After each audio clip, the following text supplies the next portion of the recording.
Irmãos, hoje eu gostaria de meditar com os irmãos num texto de São Lucas, capítulo 24, a partir do verso 13. Os discípulos no caminho de Emaús, Lucas 24, verso 13 em diante. Diz assim: naquele mesmo dia, 2 deles estavam de caminho para uma aldeia chamada Emaús, distante de Jerusalém, 60 estádios. Aqui o texto, quando se refere a 70 estádios, está se referindo a 11 quilômetros de distância. Uma distância como daqui na cidade mais próxima da gente, que para os irmãos que estão do outro lado da tela, é a cidade de Santa Cruz, a 14 quilômetros daqui. E iam conversando a respeito de todas as coisas sucedidas. Só que hoje a gente chega facilmente de Santa Cruz, 14 quilômetros, né? A gente acha perto, mas na época, essa era uma distância que estavam caminhando a pé, certo? Como estão dizendo no texto. Aconteceu que enquanto conversavam e discutiam, o próprio Jesus se aproximou e ia com eles. Os seus olhos, porém, estavam como que impedidos de o reconhecer. Então Jesus lhes perguntou: o que é isso que vos preocupa? E de que ideias, tratando à medida que caminhas? Quem vocês vão conversando pelo caminho? E eles pararam entristecidos. Um, porém, chamado Cleópatas, respondeu dizendo: és o único, porventura, que, tendo estado em Jerusalém, ignoras a ocorrência desses últimos dias? Ele lhe perguntou: quais? E explicaram o que aconteceu a Jesus, o Nazareno, que era varão, profeta, poderoso em obras e palavras diante de Deus e de todo o povo. E como os principais sacerdotes e as nossas autoridades o entregaram para ser condenado à morte e o crucificaram. Ora, nós esperávamos que fosse ele quem havia de redimir ou remir a Israel. Mas depois de tudo isso, já é este o terceiro dia que tais coisas sucederam e nada. É só uma pausa aqui. Eles estão questionando porque Jesus tinha prometido que ressuscitaria no terceiro dia. E até agora eles estavam no terceiro dia e nada tinha acontecido. Porque eles achavam que Jesus talvez ressuscitasse ainda, na visão deles, ainda vou falar já, para assumir o trono de César, o trono terreno, né? Então era a visão que eles tinham. E diz assim: e é verdade também que algumas mulheres que conosco estavam nos surpreenderam, tendo ido de madrugada ao túmulo, e não achando o corpo de Jesus, voltaram dizendo terem tido uma visão de anjos, os quais afirmavam que ele vive. De fato, alguns dos nossos foram ao sepulcro e verificaram a exatidão do que disseram as mulheres, mas não viram. Então lhe disse Jesus: ó necios e tardios de coração, para crer tudo o que os profetas disseram. Porventura não convia que o Cristo padecesse e entrasse em sua glória? E começando por Moisés, discorrendo por todos os profetas, expunha-lhes o que a seu respeito estavam ou constavam em todas as Escrituras. Amém? Amém. Só que aqui, para nós meditarmos no texto de hoje, eu gostaria de focar o verso principal desse texto, eu digo o verso área, o verso chave, seria o verso 16, desculpe. E os seus olhos, porém, estavam como que impedidos de o reconhecer. Jesus aproxima-se daqueles discípulos, os discípulos de Emaús, vai numa caminhada com ele durante 11 quilômetros, e aqueles discípulos em nenhuma maneira, em nenhum momento percebem que o próprio Cristo estava diante deles. Porque na mente dele, no coração deles, estava o quê? Um Cristo morto. Não era aquela pessoa que estava vendo diante deles, e sim o Cristo que tinha sido deixado na sexta-feira, lá no Gólgota, no Calvário. Então, enquanto eles estavam diante do Cristo vivo, a mente, o coração, a alma deles estavam ligadas a um Cristo morto. E aí a pergunta que a gente faz nessa noite é: como é que um Cristo poderia estar ali vivo diante deles e não ser percebido por eles? E é claro que só existe uma explicação para isso. O Cristo que eles imaginavam o que eles tinham em mente, o que eles idealizavam, o que eles acreditavam, não era nada parecido com aquele homem que estava na frente deles. Porque é mais ou menos isso que acontece com as igrejas hoje, com o cristianismo hoje. O Cristo que as pessoas imaginam acreditar ou imaginam ser, nada tem a ver com o Cristo que realmente é. O Cristo das Escrituras, nós vamos falar já disso. Porque como é que as pessoas imaginam o Cristo hoje? Como é que aqueles discípulos, vamos partir deles para depois chegarmos até nós. Como é que aqueles discípulos imaginavam Cristo? Primeiro eles imaginavam Cristo como um rei terreno, que iria assumir o trono de Davi, que iria por meio da luta armada, de armas, de espadas, derrubar o governador da Judéia e assumir o trono, enfrentando com isso o Império Romano.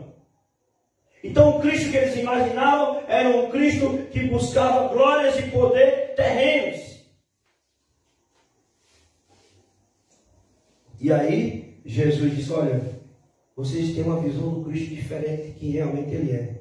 Como vocês estão impedidos de reconhecer? Eu estou aqui. Sabe por que vocês não reconhecem? Ele questiona aqui quando diz aqui, porventura não convinha que o Cristo padecesse e entrasse na sua glória?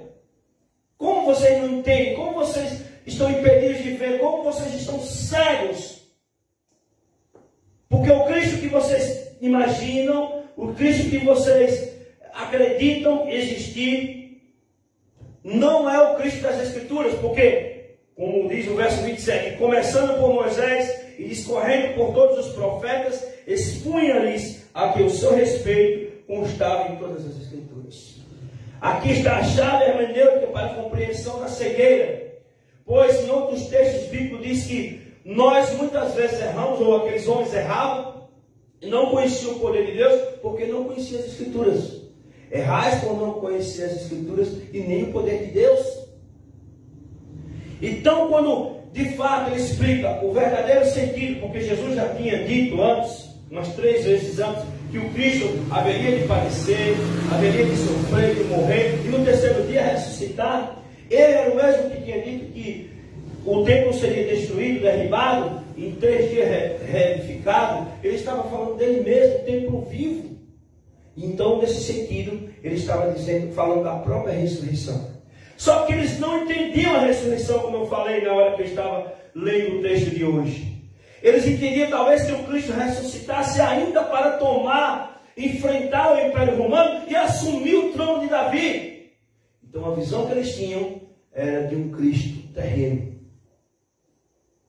Então o Cristo que estava diante deles, o verdadeiro Cristo, era um, enquanto o Cristo que eles imaginavam, ou que eles passavam a vida todinha crendo, não era o Cristo que estava diante deles. E com essa reflexão nós passamos a pensar, em que Cristo você crê? Qual é a ideia de Jesus que você tem desde o início da sua infância? É um Cristo vingativo? Seria, por acaso, a ideia de um Cristo armado? Jesus tinha poder, ali do Império Romano, de fazer descer fogo do céu. Ele diz isso, ele atesta isso nas Escrituras. Ele diz, e quando Pedro corta a orelha do centurião, Jesus vai, então, coloca de volta. E ele diz que não é por espada, não é por arma, não é por violência. Mas mesmo assim, acredite hoje que tem pessoas que pensam e defendem um Cristo violento. E ainda dizem assim, se Cristo fosse vivo, ele teria uma arma. Tudo bem, todos podem ter a visão de Cristo que quiser. Mas esse não é o Cristo das Escrituras. E nós temos como evangélicos, como os cristãos evangélicos, defender o Cristo da Bíblia. Não há respaldo, não há base bíblica escriturística para defender um Cristo violento. Até porque o Jesus, ele era diferente de outros messias que também tinha em sua época, que outros messias saqueavam, faziam emboscadas para os soldados romanos, atacavam por meio de espada, roubavam as moedas daqueles soldados que levavam os impostos para Roma, de Jerusalém para Roma, porque eles enfrentavam o Império Romano, e muitos daqueles, isso até o Simão, eu vi um documentário, acho que foi no National Geographic, né? Que um dos homens daquela época fazia frente com Cristo, disputando então o cargo de Messias. E muitos diziam, esse sim é o Messias, porque esse está lutando contra o Império Romano. Aquele ali, Jesus, ele não é o Messias. Ele não enfrenta o Império. Porque o enfrentamento de Jesus, a pregação de Jesus, e nesse sentido ele se tornava igual aos outros, ele tumultuava o Império Romano, não era pela violência como os outros faziam, saqueando, matando os soldados romanos, não, era pela palavra, o poder da palavra, era curando, era abençoando. Esse é o Cristo das Escrituras. Amém. Amém? Porém, não era esse Cristo das Escrituras que aqueles discípulos de Emaús esperavam. Eu acho que era aquele rei pomposo que viria em cavalaria, que viriam ao som dos tamborins, dos tambores, né? E assumiria o trono lá de Herodes. Mas Jesus veio então no jumentinho. Ora, cada um pode ter o Cristo que quiser. Tem aquelas pessoas que imaginam o Cristo rico, o Cristo da prosperidade. Quantas igrejas, quantas denominações estão pregando o Cristo da prosperidade? E Jesus disse, eu não tenho onde reclinar a cabeça. Esse é o Cristo das Escrituras.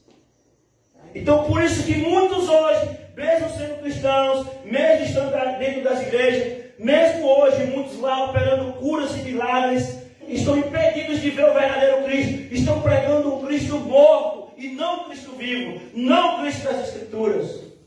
Estão igual esses discípulos de Emaús, impedidos de ver, cegos no conhecimento, acreditando num Cristo violento, num Cristo político, num Cristo da prosperidade. São vários Cristos que as pessoas creem.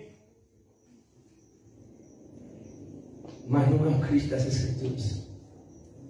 E o que esse povo está precisando, irmãos, é ler a palavra, é estudar as Escrituras, para poder reconhecer o verdadeiro Cristo, assim como os discípulos de Emaús fizeram. Depois que Jesus apresentou para eles as Escrituras,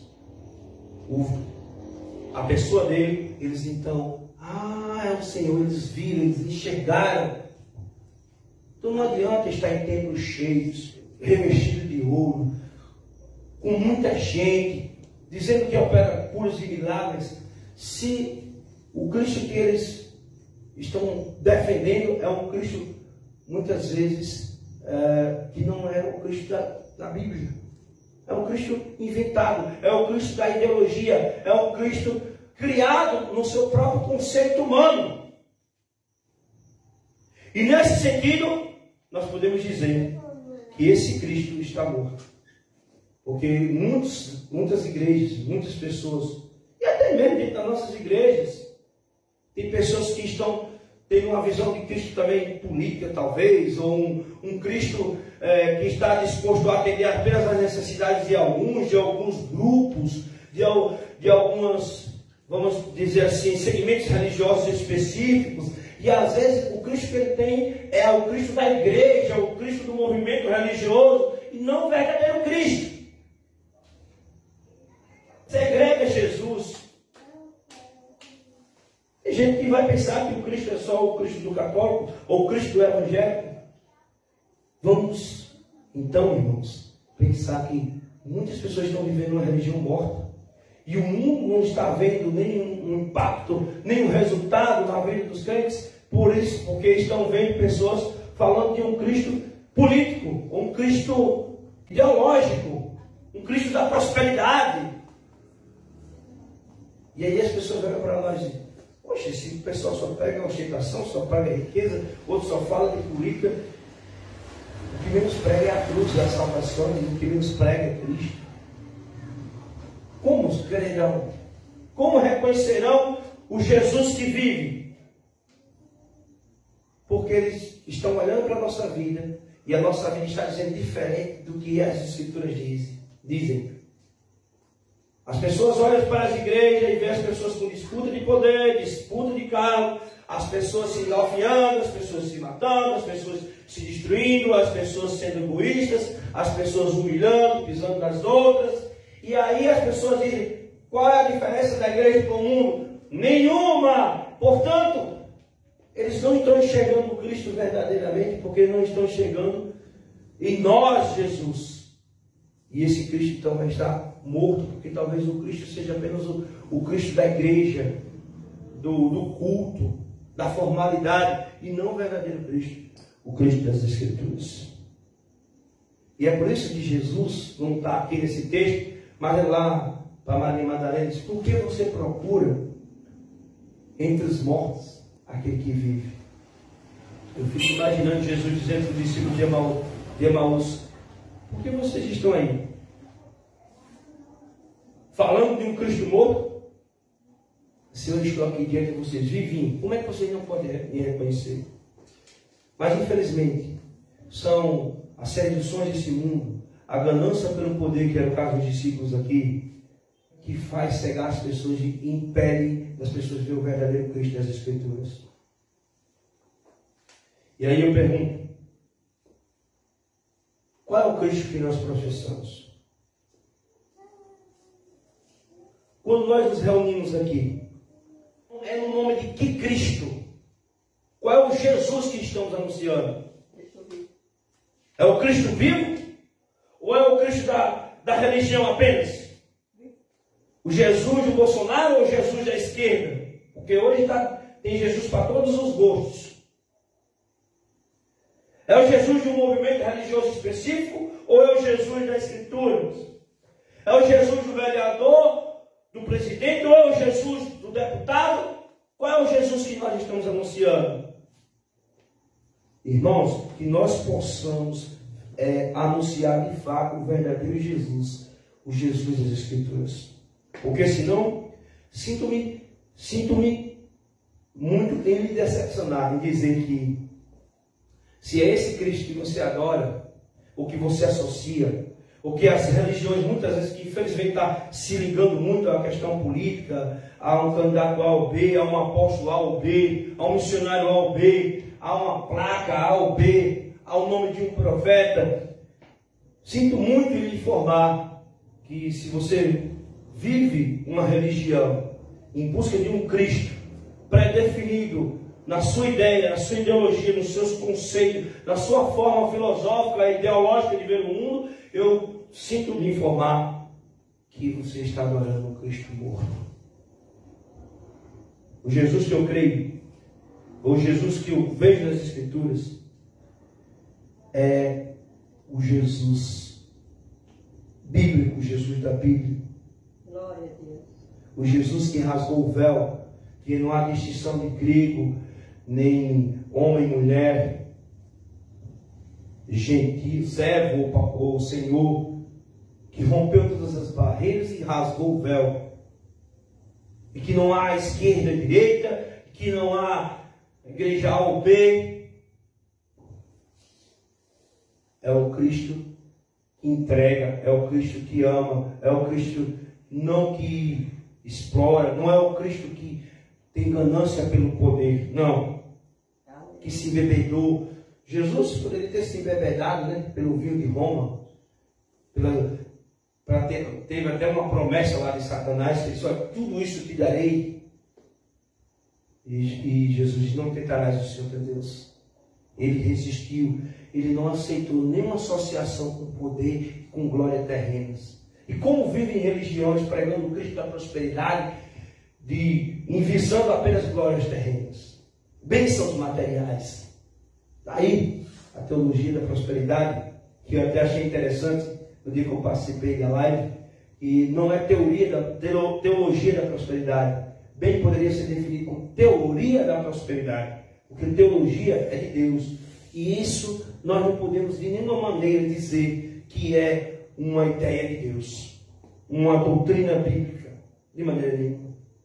Amém? Então, a razão que vimos aqui adorar o Senhor, a razão de você estar do outro lado da tela, parando para ouvir a mensagem de hoje, é uma única. Sabe qual é? é porque eu adoro o Cristo vivo. Aleluia. De sairmos de nossas casas, de dedicarmos tempo. E às vezes, diante de tantas obrigações, mas reservar um tempo para a casa do Senhor, para a oração, para o nosso devocional. Só existe um motivo, é porque nós adoramos o Cristo que vive. E essa é a diferença da religião cristã das outras religiões. Seus líderes, por exemplo, Maomé, as pessoas vão lá reverenciar o islamismo, Maomé em sua tumba. Assim acontece com o Buda, vão fazer homenagens. Mas ninguém é capaz de dizer que vai um cristão lá no túmulo de Jesus reverenciá-lo, porque Jesus não está lá. Jesus ressuscitou, Ele vive. Amém. Porque procura entre os mortos aquele que vive. Pode ser que outras religiões eles procurem o seu líder, o seu mestre no túmulo, mas nós não temos para que procurar o nosso mestre, o nosso Senhor no túmulo, porque o próprio texto diz: por que procura entre os mortos aquele que vive? Porque Jesus não está no túmulo. E por que nós criamos conceitos, ideologias, somos embriagados, somos influenciados por pensamentos e visões humanas que têm matado o verdadeiro Jesus, o Jesus das Escrituras, para mostrar para o mundo ou viver uma religião de um Cristo morto? O nosso Jesus vive. E o nosso Jesus é diferente de qualquer Jesus que está na ideologia, no pensamento humano, no conceito humano. Aí tem muitos segmentos, o Jesus histórico, as pessoas que não acreditam em Jesus como Deus, mas só como uma pessoa histórica. Esse Jesus é morto também. Eu não acredito nesse Jesus. Eu acredito no Cristo das Escrituras. Amém? Amém. Então, irmãos, que hoje nossa decisão seja adorar e reverenciar o nome daquele que vive e que reina para todo sempre. Nós não podemos dizer em nenhum momento que Jesus é de uma religião específica. Jesus só está na Adventista. Jesus só está na Assembleia de Deus. Jesus só está nos movimentos batistas. Jesus só está nos movimentos pentecostais. Jesus só está onde o pastor ou o apóstolo A ou B estiver, porque só ele dá a cura. Então a igreja que não cura, o Jesus não está ali. O Jesus, ele não está atendendo as pessoas ou grupos específicos. Não, não é esse Jesus que eu creio. Não é o Jesus da Adventista, não é o Jesus da Batista, não é o Jesus da política, não. Então que nós possamos, como cristãos, reverenciar e adorar o único, aquele que pode ser adorado e exaltado. Não é o pastor, não é o político, não é o deputado, não é o vereador, não é o líder, não é o profeta. Não, é Jesus Cristo. Amém. Porque se eu estiver vivendo com Jesus em função de um líder, em função de uma religião, em função de um grupo ou partido político A ou B, se eu estiver vivendo esse Jesus, eu estou pregando, vivendo um Cristo morto. Eu estou igual a esses discípulos aqui, cegos, impedidos de ver o verdadeiro Cristo, mesmo que ele esteja diante de nós, pertinho de nós, à nossa frente. Mesmo que ele esteja aqui visivelmente claro nas Escrituras, mas mesmo assim, se eu viver influenciado por essas ideologias, pode ter certeza que eu não vou conseguir enxergar o verdadeiro Jesus. E minha religião vai ser uma religião falsa. Eu vou ser um cristão que, digamos assim, falso moralista, talvez. Então que hoje, aqui a igreja de São Bento do Trairi, que os irmãos que nos assistem aí, possam, de fato, dizer: eu não adoro um Deus morto. Não estou aqui para defender um Deus da política, um Deus de direita e de esquerda, porque Jesus ele rasgou o véu, como disse, não tem direita nem esquerda, não tem batista, nem adventista, nem Assembleia de Deus. Que não seja um Deus armado, não seja esse Cristo que eu adore.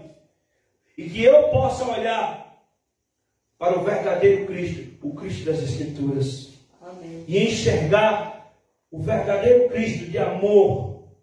Não o Cristo violento. Não o Cristo que está disposto a fazer como os outros messias de sua época faziam, né?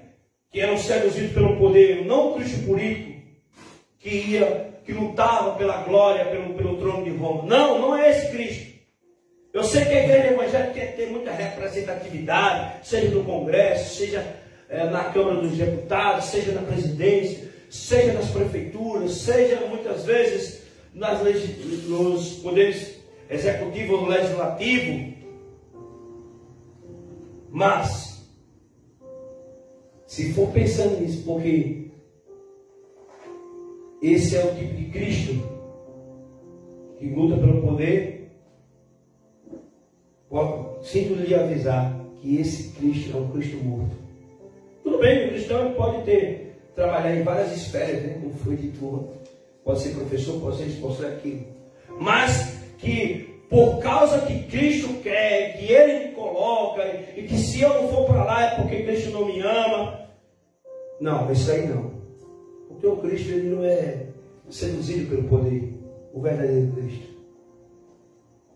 O único objetivo de Cristo, o único poder que Jesus é seduzido é o poder do amor.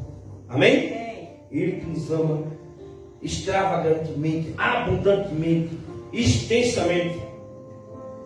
E quer nos alcançar com esse amor a cada dia. Amém? Aleluia. Que o mundo, que as pessoas possam olhar para os membros dessa igreja e reconhecer um Cristo vivo das Escrituras. Possam olhar para nós e dizer, sim, a religião daqueles homens, daquelas mulheres, daquelas crianças fazem sentido para nós. As pessoas possam enxergar a vida de Cristo em nós, o Cristo vivo. Porque nós somos cartas vivas de Cristo. E não que eles possam olhar, como eu vejo muitas pessoas aí dizendo, como assim é que eles são crentes? Se eles repetem tudo, se eles fazem a mesma coisa que o mundo faz, se eles vivem brigando por poder, se eles vivem procurando intrigas, eles não vão chegar ao Cristo vivo em nós. O mundo está procurando o Cristo vivo. E a pergunta que eu faço essa noite, onde é que essas pessoas vão encontrar esse Cristo? Ele vai encontrar aqui nessa igreja? Se sim, diga amém. Amém. Ele vai encontrar na sua casa? Se sim, diga amém. Amém. E ele vai encontrar no seu trabalho? Se sim, diga amém. Amém. E você do outro lado da tela? Cristo vai encontrar você também? Quando você estiver nas suas redes sociais, quando estiver nos seus grupos de WhatsApp, quando estiver aí no seu Instagram, no Face. Espero que as pessoas olhem para você e não vejam um cristão morto, falando de um Cristo morto, brigando talvez por política ali nas redes sociais. Porque isso é um motivo, pedra de tropeço. Mas que ele veja um Cristo verdadeiro, que ama, que não era seduzido pelo poder, mas sim pelo amor, e que é capaz de transformar, como disse minha mãe na oração, um prisioneiro. Porque hoje as pessoas brigam, né? Bandido bom é bandido morto. E as pessoas vão criando certos discursos e ainda se reveste esse discurso de cristianismo, de cristão, de Cristo. Mais um Cristo morto. E Jesus diz, o quê? Eu vim para libertar os cativos da prisão. Eu sou do tempo em que os crentes evangélicos realmente anunciavam Jesus vivo, que ia nas cadeias e pregava, e as pessoas eram curadas, transformadas e libertadas. Amém. Que chegava nas calçadas diante de um bêbado, ou diante de um drogado, e dizia, Jesus te ama, e ele é capaz de salvar. E Jesus amava e salvava. Porque esse era o Cristo vivo, Cristo das Escrituras, como fez com Maria Madalena e vários outros. Mas infelizmente as pessoas têm hoje criado rivalidades com muitas dessas pessoas, desses grupos, mandando para o inferno sem nem antes pregar para eles. É verdade. E as pessoas vão ver o que é isso? Um Cristo vivo ou um Cristo morto. Então que nosso Cristo seja de fato o Cristo das Escrituras. Que as nossas músicas cantadas nos templos, que cada palavra pregada nesse púlpito, ou em nossos lares, sejam palavras daqueles que anunciam o verdadeiro Jesus, o Jesus das Escrituras. Amém? Não Jesus da ideologia, não Jesus que é seduzido pelo poder, pelas glórias do Senhor. Não Jesus da prosperidade, não Jesus sectário, vamos dizer assim, de um determinado grupo religioso específico, não, mas o verdadeiro Jesus, aquele Jesus que transforma, que liberta, que cura, que perdoa e que salva, independentemente da placa de igreja. Amém? Amém. Que Deus nos abençoe. Vamos continuar anunciando que esse Jesus vive, que Ele está vivo. Vamos cantar novamente, porque Ele vive.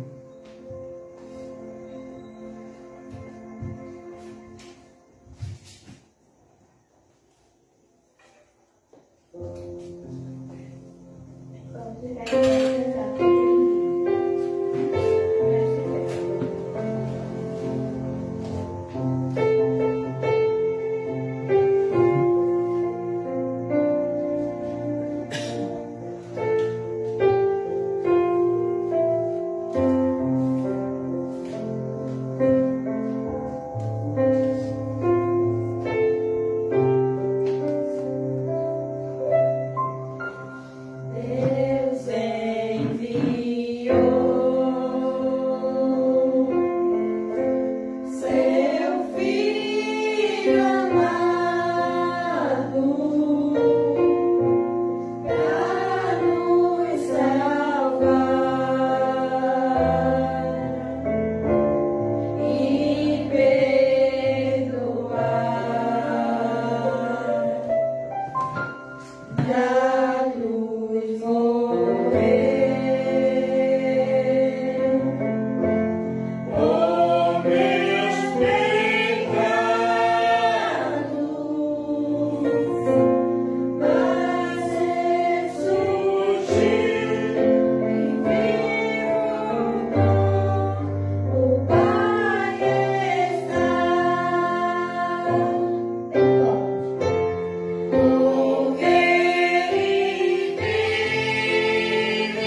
Vamos orar. Senhor, maravilhoso Pai, grandioso Senhor, obrigado, Pai, por os momentos que tivemos aqui reunidos em Tua presença, para Te adorar, Te louvar e agradecer o Teu santo nome, para meditar também Tua palavra. Que as pessoas que aqui ouviram esses louvores, que assistiram esse culto, que tiveram a oportunidade de entrar em contato com essa mensagem e também que irão assistir posteriormente, sejam impactadas por tudo aqui e que suas vidas sejam transformadas, que o seu coração seja renovado, ó Pai, e que mais pessoas possam, ó Pai, viver um verdadeiro evangelho, um verdadeiro cristianismo, impactado somente pela influência de Tua palavra, das Tuas Escrituras, e não, Senhor Deus, das ideologias, sejam políticos ou religiosos. Não, mas que seja somente a Tua palavra. Que o Cristo que nós adoramos, que o Cristo que nós venhamos a buscar e adorar, seja o Cristo unicamente das Escrituras. Amém. Não o Cristo armado, não o Cristo violento, não o Cristo da prosperidade, não, mas o Cristo da salvação, do perdão e do amor. Senhor Deus, abençoa cada pessoa que veio a esse culto, que possa ser despedido na Tua paz, na Tua bênção, Pai, assim como também esses que nos assistem pela internet. É isso que nós oramos, em nome de Jesus. Amém.